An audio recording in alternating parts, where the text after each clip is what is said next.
Once I take off the pantalones at the doctor's appointment, then I fold them. I hide them in my jeans. Oh, don't know why. Don't want. Ironically, the doctor is seeing all the biblical parts of you, but you don't want them to see the underwear you're wearing. But you do not get to see that sunny side up. Okay. Absolutely not. It's the Scott and Allie Not for Air podcast. The rules are gone. The shirt is untucked. Here's Scott and Allie. Allie, I want to do something that we don't always do at the beginning of the podcast, but I want to do this in this case right here. We always brand this podcast as this is not necessarily a podcast for young ears. This is always a podcast that can drift into areas that it's for the adult ears. So if you decide to listen to the podcast and you're, I don't know, on a road trip or you're doing something and the kids are in the car, save it. This one specifically, I think, is probably a good idea to do that because we're starting right out of the gate with an update from last week's podcast where we talked about eating soup topless. Yes. Something I've never done and never will do. No. And I have an update for you on that because this became a topic of conversation at Stately Free Manor. Did you eat soup topless? No, I did not. But 6059 did say, she goes, I would totally eat dinner topless. She goes, but I don't think the kids would appreciate it. So I'm like, you got a point there. Doesn't she share my same point, which maybe she doesn't, that I don't like the feeling of something slopping on my chest. I would rather have my shirt catch it. I'm with you. I don't want my food running down me, but then again, I'm also the type of person that wants to wash my hands after I eat one chicken wing. You know when you feed a child, like a baby, and they get food on their chest and they're all in it? Like, remember when Gavin and Lydia were babies? And Megan, too. I don't want to not include Megan on this, which I don't know if you remember this, but she would eat like spaghetti as a kid and it would be all over. It'd be like in her hair. Anything. Yes. I can't even imagine that feeling as an adult. Yeah, well, that and the heat of the soup. Ooh. And that's what I think where I get to the point of I'm past that point. I don't need to go back to being a baby. Yeah, that's a good point. Exactly. Right? All right. While we're on the subject of the breasts, you've watched a bunch of Halloween movies leading up to Halloween, and you were doing, like, was it a month of it or entire month? Wow. We ended it yesterday, so it ended up getting to the point where I said to Zach, well, let's watch something, because he's like, I feel like we've watched everything. I said, we can go back to a classic. Do you want to watch Scream? And he's like, no, I don't want to watch Scream. I said, what about Gremlins? He's like, no, I don't want to watch Gremlins. So we ended up watching, it was something where it was like a Halloween shorts, if you will. Okay. This is on Netflix. And so we watched that with Sigourney Weaver. Wow. Yes, but it was Sigourney Weaver recently. And one of the things we said, I'm coming full circle, but let me just insert this here. Because I said, is that Susan Sarandon was the first thing I said. And he goes, no, it's not Susan Sarandon. And then we're sitting there, because sometimes you don't want to rely on Google. You want to just see if you can challenge your brain for a second. Who can come up with it first, yeah. Yes. And then all of a sudden I said Sigourney Weaver. So then I said, wait a second, is Sigourney her real name? So then we had to pause. He said, now you got to go to Google. Yeah. And he said, let me look this up for you. And yes, because you'd fall down the rabbit hole of 20 other things and the movie would never continue with your attention. I know. And he's like, watch the movie. So Sigourney is not her real name. Her real name is Susan. So then I said, wait a second, Susan Sarandon and Sigourney Weaver, they were at their peak around the same time. Do you think that Sigourney Weaver chose to be Sigourney because Susan Sarandon was also out around the same time? Oh, I think that happens more than once. I think that, you want to have, a bit of a difference, a separation, if you will. I have a great example. Happened with David Bowie and Davy Jones. Now, this is an old reference. Davy Jones from the band The Monkees. Yeah. At the same time, ironically, David Bowie they were both like coming into their careers and really gaining momentum. Well, David Bowie is actually a Davy Jones. He's a David Jones. Oh, that's his real name? Yes. Oh, he wow. didn't want it to get mixed up. Oh, sure. So he picked David Bowie.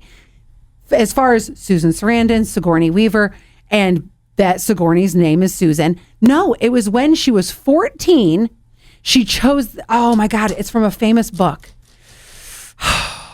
Not to Kill a Mockingbird. But anyway, there was a character from a book she read from the age of 14. She adopted Sigourney and kept Sigourney. It wasn't to do with Susan Sarandon at all. Oh. Isn't that a fun little I didn't whip? know that. I didn't know you were taking me all the way there. I thought it was just the theorizing that you were the popularity budding or being around at that time.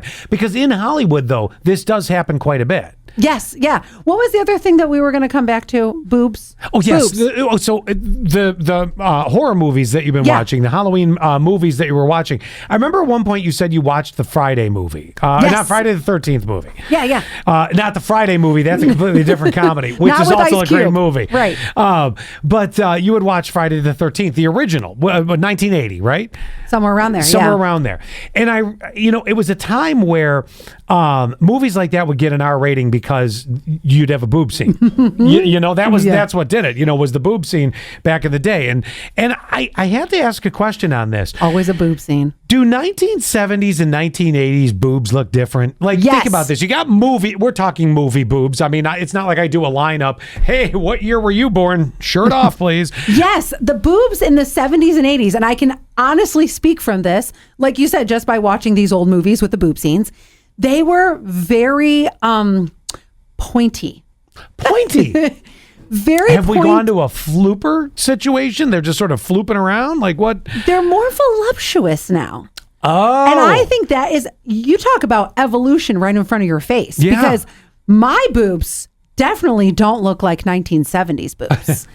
But I think that is, and call me kooky, I think that is all the hormones. Rhymes with booby. Right. It's all the hormones in the chicken and all the hormones in the food and how we eat the different processed foods, that I think that it makes our body fat more voluptuous. I think you're 1,000% right. Okay. Now, from your hard research. Yes. Would you say that rings true?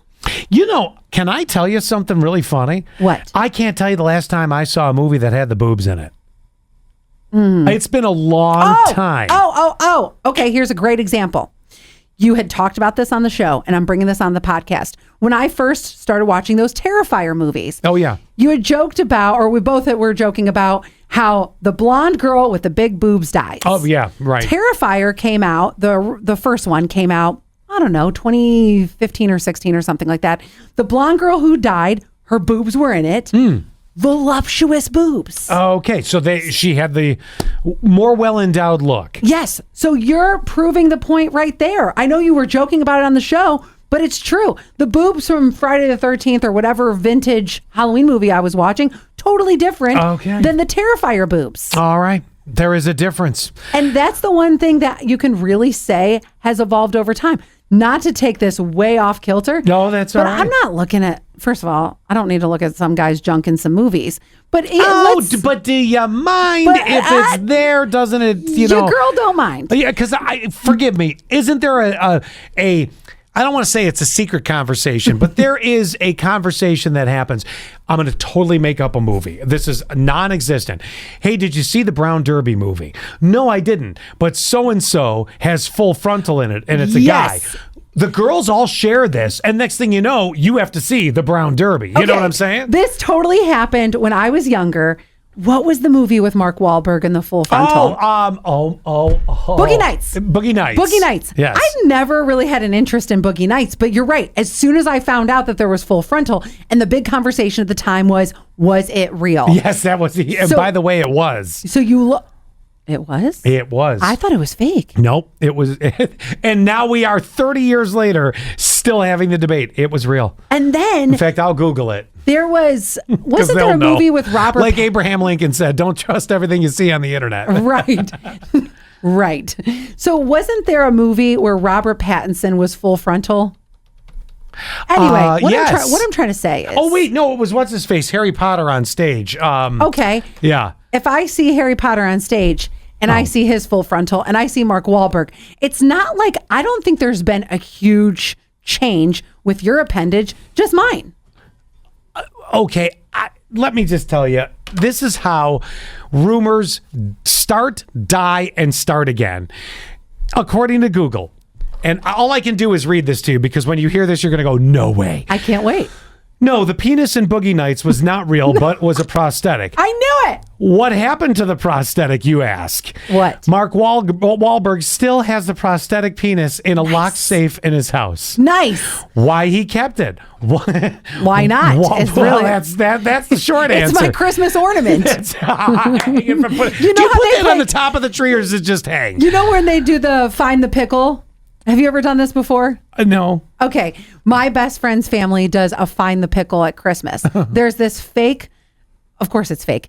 There's a fake pickle ornament. You're not hanging a gherkin from the tree. There's a fake Christmas ornament that is in the Gallagher family. They hide it in the tree, and whoever finds it, I believe on Christmas Eve or Christmas Day, then they get the extra gift. It might be like a gift card to TJ Maxx or something like that. And you could do that with Mark Wahlberg's.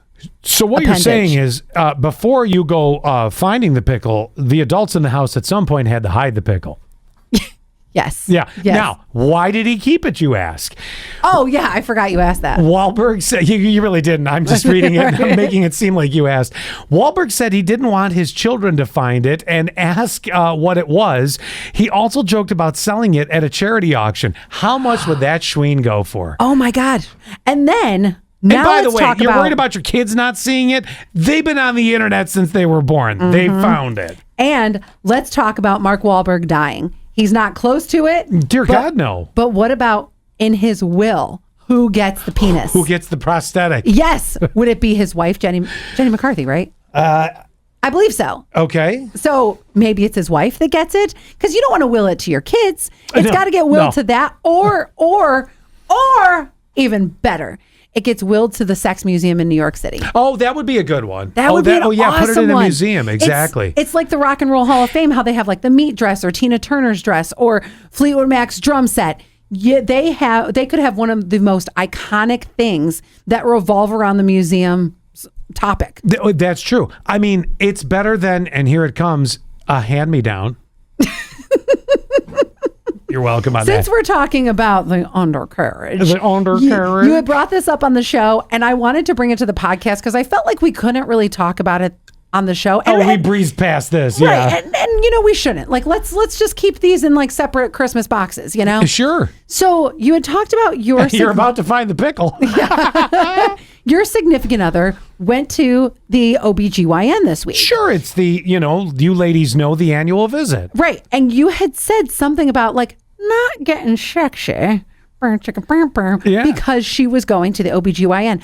I have never thought about this. This blows my mind as you being the woman of the show. I would have thought, and there are, I mean, listen, I'm not going to... Rules to the Obgyn? Yes. Rules to the Obgyn. By the way, the Obgyn is the OBGYN. We just like saying it fun, just for those that don't know the Scott and Alley dictionary. Mm-hmm. So, all right. Here's the thing. I would be lying to you if it was the first person I've ever been with in the female persuasion, 60-59 that is. So I have seen in my own experience some women dread going. Some women... Oh, I hate it. Doesn't faze them at all. Some women it's like, just whatever. I don't enjoy it. I still laugh about it because I now remember my mother, and she would always talk to my aunt. And I always remember, how people speak in code because there might be young ears around. Mm-hmm. And this phrase about going to the Obgyn has stuck around forever. The annual.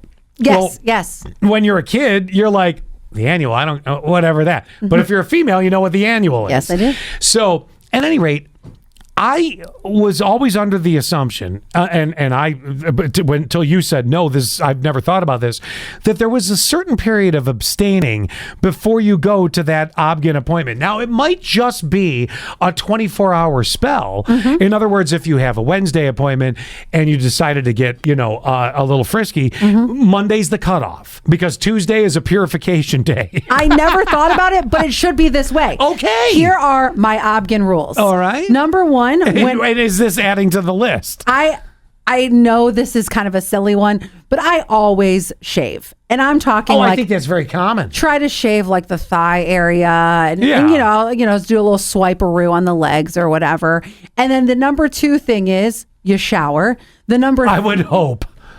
You'd be surprised. I know. I've heard. The number 3 thing is once I take off the pantalones at the doctor's appointment, then I fold them. I hide them in my jeans. Oh, don't know why. Don't want. Ironically, the doctor is seeing all the biblical parts of you, but you don't want them to see the underwear you're wearing. But you do not get to see that sunny side up. Okay. Absolutely not. So now I never thought about this, but this should be a rule. Yeah. But maybe it's because, and I'm trying to think of all my annuals, maybe I just subconsciously abstained from it, but never thought that that's what I was doing. I was never making that conscious effort to abstain. Because I would have thought this would have been rule 1, even with a sexually active person, that you just take a brief hiatus. I also understand the flip side to that. After some work is done on that, probably not the night to go home and be like, hey, baby, want to get it going? No, actually. So in my male opinion, but then again, I also, I'm not a doctor, but I'll always take a look if you need. I will say this. I think that's 2 weeks in a row you've said that. Hey, listen, any chance you can work it in. I feel, and see how you feel about this. This is just my opinion. Any chance that he can work it in? Thank you. Trying to be sensitive to the ladies and what you go through. There should be a 24-hour pre and a 24-hour post before anything. Okay, it's excluding 72 hours of my life, but dear God, you should be able to survive that. Yeah, you can go 72 hours. And yes, on the I've gone 72 months. I mean, in previous situations, but whatever. But 70 or the 24 hours post, yes, because anytime, I don't need to get really into this, but anytime. No, leave that to your doctor. Thank you. Thank you. Good morning. All right, I'm here for all the bad jokes. Try the beef tips. The tips are in the snifter. But afterwards, I hate it. I hate the feeling. I always have to call my girlfriends as soon as I leave. Oh, I just love my annual. And then I'll say, God, I swear to God, it's the worst. It's like oatmeal is down there.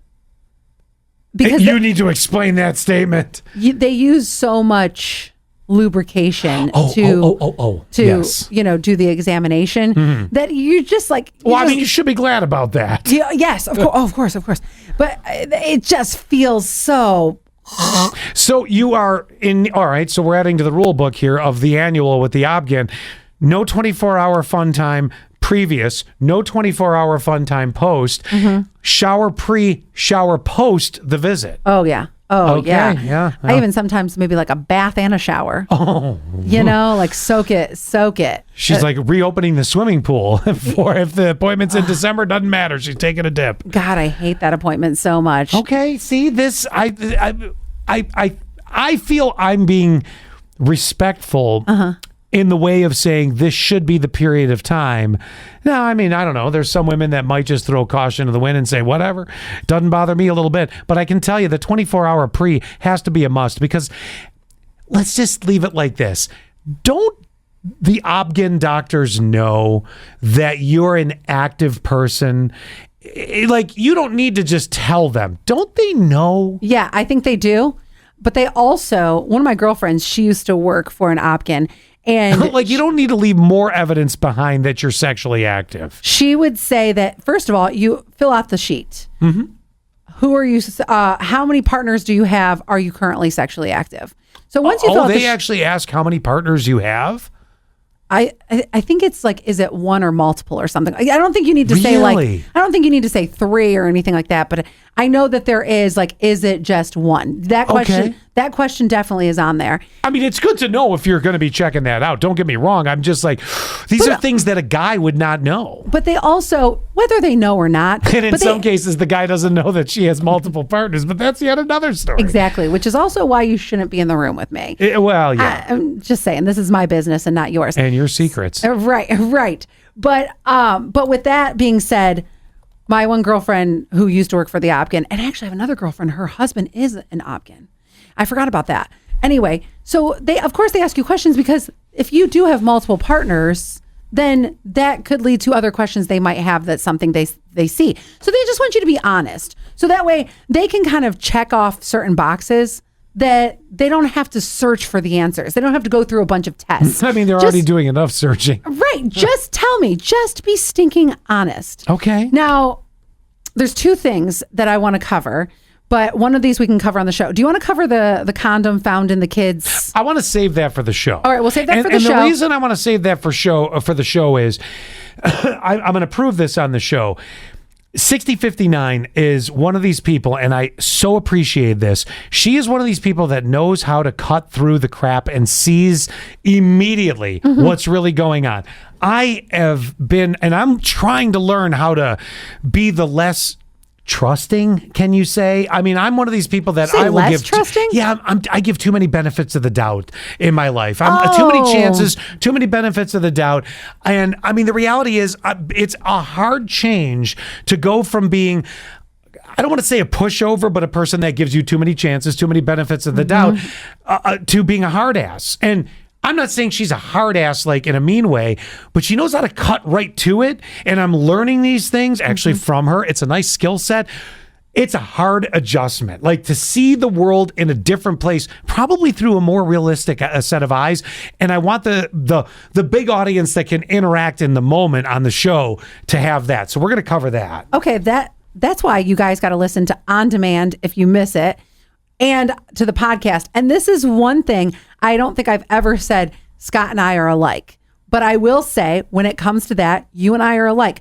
My significant other, he is black and white. Yeah. Your significant other, it sounds like she's a little bit more black and white. Oh, probably more so than me. Right. Maybe a little bit more like following the rules, or this is the path we're going. And they just know. Sees the facts that maybe I am blurred to. That's the best way to put it. I know that. And I've even talked about this with my dad. I'm such a gray person.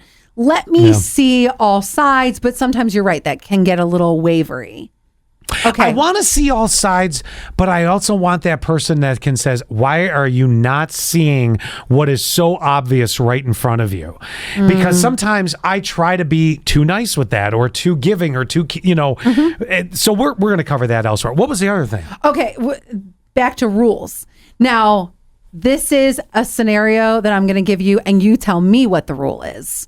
If I go to a bachelorette party, or you go to a bachelor party, this can go either way. It doesn't matter what the sex is. If I go to said bachelorette party, I'm going to Nashville for a bachelorette party, and you're my significant other, Scott, for this situation. And I am leaving on a Wednesday. And I am going to be there through like Monday. Okay. When do I touch base with you to say even that I'm there or anything? Do I do it right when I get there? Is it the first day? Can I wait a couple days? You know where I'm going to be. Because I know somebody that waited 3 days into a bachelor party before they reached out to their significant other to say. Then they do not have a loving, trusting relationship. And I'm going to explain why right now. Okay. Loving and trusting. And let me start with the loving. The loving part is you contact them when you get there. I don't care if it's via text. I don't care if it's, or a quick call. Hey, babe, just want to let you know, we made it. We're good. We're safe. Oh, how's the hotel room or the Airbnb? Oh, it's nice. You don't have to FaceTime me and give me the tour. I'm not going to, you and I are not going to spend, unless you really want to talk to me, we don't need to spend tons of time. You made it. How's the setup there? I'm curious to know, do you like it as what you would hope for? Okay, have fun. We'll touch base down the line here. That's the loving part of it. The caring part of it, if you don't do what I just said, you're kind of showing you don't care. Now, everybody needs a little bit of a pause and a break. I think about this. So I'm just past a year. When this airs, I'll be just past being officially involved in a year-long committed relationship. Everything going well, and very, I love that you always say that. Everything's going well. Well, it's one of those. As if it wasn't. Yeah, exactly. Well, it's one of those things where by now you start to know, is this a long haul situation, or is this going to be something not? Everything's good. So that being said, 6059 and her daughter, the Crown Jewels, went to Chicago for a weekend to see the Dancing with the Stars live show in Chicago. Now, she checked in a couple times and we talked a little bit, but at the same time, you need to go have fun. You need to go do and enjoy what you're going to do. Now, I know different scenarios. She went with her daughter. She didn't go on a bachelorette party. People start to think, ooh, that's a setup for something that could be bad. No, it doesn't have to be. It could just be going out to have a good time, have fun, be silly, do stupid things. It doesn't always have to include cheating or whatever. But by not at least letting me know you made it and letting me respond back with, oh, does it look like a nice place or whatever? And even if it wraps up there and doesn't go any further, waiting the 3 days, you are essentially going, I don't care about them, or you think you needed so much of a break for them. What makes me go, what is not 100% right here?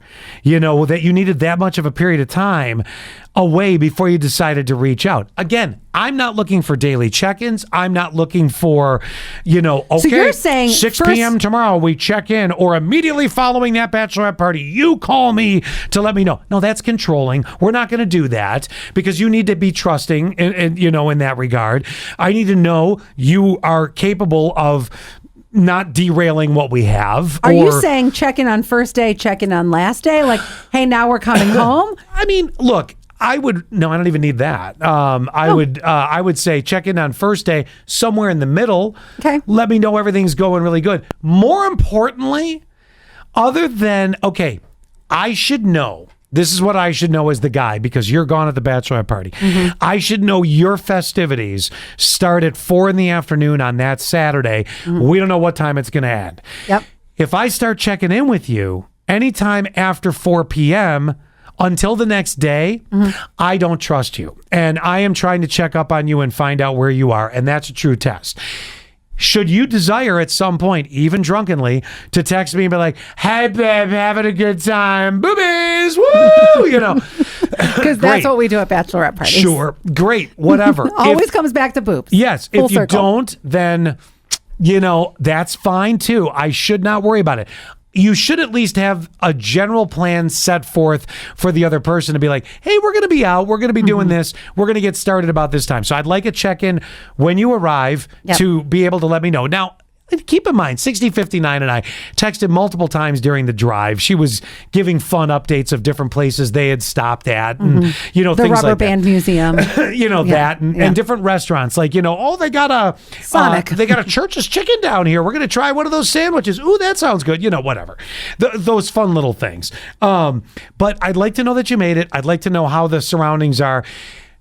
Let me know when your festivities are starting, because I should not be the one reaching out to you in the middle of something like that, because then it seems like I'm trying to get information. Are you hear what I'm saying, Allie? I do. Okay. And I have a terrible admission. I know you do.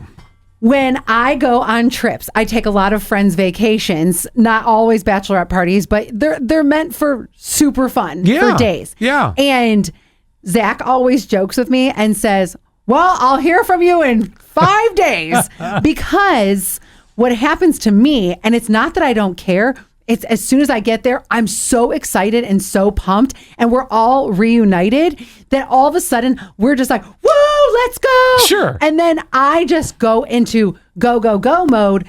And so I end up, we start right away. And then that night, we're having a great time, and I will forget to text or call because I'm having such a good time. It usually is the next morning that I'm like, oh, hey, I forgot to tell you I made it. Okay, but I can accept that. Now remember, you made a big difference in these stories, though. I know, I'm just telling you. Well, right, but the difference is the bachelor or the bachelorette party away from town and long weekend. I have to be able to trust you, which is why I'm saying, let me know when you get there. Which that's just the gesture of decency. I mean, in your case, and I am not a decent person. No, but I could let it slide to the next morning. As long as you do it the next morning to let me know that you got there. But I just want to say, for my own sake, that I always feel guilty about it. I do, okay, and I don't know why. And I don't know why you can I do better next time. And it's so funny because Zach is so trusting. That's why he always jokes like, I'll hear from you in 5 days. Sure. You're likely in that situation just going and having a good time, getting lost in the moment. I think it is a nice gesture to let them know. Now, during the rest of that sort of a vacation, oh, hell, text me here and there or send me a couple pictures. Look at this. I found the giant hand statue in Savannah. Whatever. Those are fine. If you want to call and talk, I'm certainly going to answer. But I'd also kind of like to know when your plan is to start heading out to come back, only for the reason to know you're going to be on the road or you're going to be in the air. Let me know. It absolutely is the nice thing to do, and I should do it. Those are really the only 3 things that I need on either one of these trips. Justifying my bad behavior, I think part of it is because I have been so independent for such a long time that I never really needed to check in with anybody. Prior to Zach, I would like text my parents, sure, or text my friend Sarah or something. There would become points in vacations you'd call me or text me and be like, hey, what's going on up there? Yeah, well, yes, I like to check into work, of course, and that's just who I am as a person. But even with Sarah, sometimes I would say, oh, I made it to Savannah, okay, and felt like I had to check in with somebody at some point. Sure, let them know you're breathing. It kind of is hard for me sometimes. I don't want to say it's hard for me to think about Zach, but sometimes it is because I just led such an independent life for such a long time. Oh, I think it's also you get together with your girls and you vacation a lot of times with people you don't see on the regular. Exactly. I get that. But that's the same as a bachelorette party, though, too. I'm just trying to compare and find some sort of commonality in this situation because sometimes I am that way and I am this person. So once I heard this about, I forgot until like day 3, I'm like, I feel like that's me sometimes. Well, then do this. Try to do make it better. Do Allie. better. Yeah. Oh, I hate that expression. I know we do. But leave it at this. Do a check-in when you get there. Let that quick exchange happen. If it's a big event you're going for, just let me know the timeline of that so I don't interrupt that. Because if I start blowing up your phone at 7, 8, 9, 10 o'clock on the night of the bachelorette party, you know it's what's my going fault. on. It's me not trusting you. I should not do that. Oh, yeah. And Zach does not do that. No. He's like, whatever. I'll see you later. But what I should do Thanks is for the break. I am somebody who is a slave to my phone and reminders. What I should do is set a little alarm. So at a certain point, it notifies me, hey, don't forget to text Zach that you either made it or something. Some sort of check-in. I also don't think it's necessarily bad. And this I'm a slave to my phone, but not a slave to my phone on vacation. Anyway, go ahead. I'm going to make one other statement with this too. I don't necessarily think it's bad that your brain flushes out back home for a period of time. What I mean by that is because I live in the moment. You're living in the moment. You are so Yes. excited to see your friends. That's what I'm saying. I do think you should do the immediate arrival contact. We're here. We're safe. We're good. Oh, hotel room, Airbnb's awesome. We're going to run out now and we're going to go find, a couple bottles of Tito to bring back to this, but whatever, But I also think it's okay to flush out a little bit of back home temporarily, a little break of it, because doesn't absence make the heart fonder? Yes. As long as it's not absence in the sense of no contact or months on end, it's just a couple days of, it's nice to just get a text, but we don't need to have a sit down. Now, we just don't. I think that and here's the funny part, whether you're on a bachelor weekend or a bachelorette weekend, the funny thing is the people that I should be texting or that he should have been texting, they come up in conversation. It's not as if I'm not even thinking about them. Sure. I absolutely it's the effort to reaching out to them where your brain minimal effort that I don't do. But it's just a temporary flush of your brain because you are getting, the rush of hanging around the people you don't see that often or the trip that it is. You're not I think it's more human nature than not to say, I'm just clearing the brain because when we do get back together after a couple days, oh man, it's refreshing. I would love to hear the comments on this too. On YouTube, if you're watching this, you can comment. You can comment on Spotify as well. But if you can comment on this, because it might be you might be in this situation and how you do it, you might do it differently, or you might be like, God, Allie, you just have no care or no responsibility for 4 or 5 days that you cannot. You need to reposition yourself and remember you're in a long-term relationship and there's things that you have to adapt to by, I don't know, letting them know that you made it safely to a location. Little reach out never hurt. That you're not dead, on the side of the road. I know. Yeah, that is nice to know because also at some point, and I'm going to flip the script one last time on this. At some point, if I haven't heard from you on the day of your arrival, a true sign to let that you would know that I care. If you have not reached out to me, I should at least text you before I go to bed that night and say, hey, now don't you dare spin this around and say, well, why didn't you text me? You must not love me. No, but I should if I haven't heard from you, because sometimes I know how you are. If I'm your significant other, I should know you pretty well. Yep. If I haven't heard from you, I should at least text and be like, hey, just wanted to make sure you made it safe and having a good time. Even if you saying goodnight. Yes, that would be the flip of this script if you have not reached out to me. I would like you to reach out to me, but if you don't, by the close of business that day, I should reach out to you to just make sure, because then you know, and you can carry with you, he gives a damn. And this unlike you, who just really doesn't give a shit at all. This exact thing has happened, which is where my guilt comes in, because he has texted me, good night, I love you, I hope you're having a great time. The next morning, I look at my phone, I'm like, oh yeah, I should have texted him. One eye open. I'm going to do that right about now. Okay, I'll love you now. Can you talk? What have we learned at the end of this podcast, Allie? Do better. We'll see you next week. Bye. Well, that was fun. Wasn't that fun? That was fun. Do us a favor, will you? Subscribe. Share the Scott and Allie Not For Air podcast. Touch our buttons. We know you want to.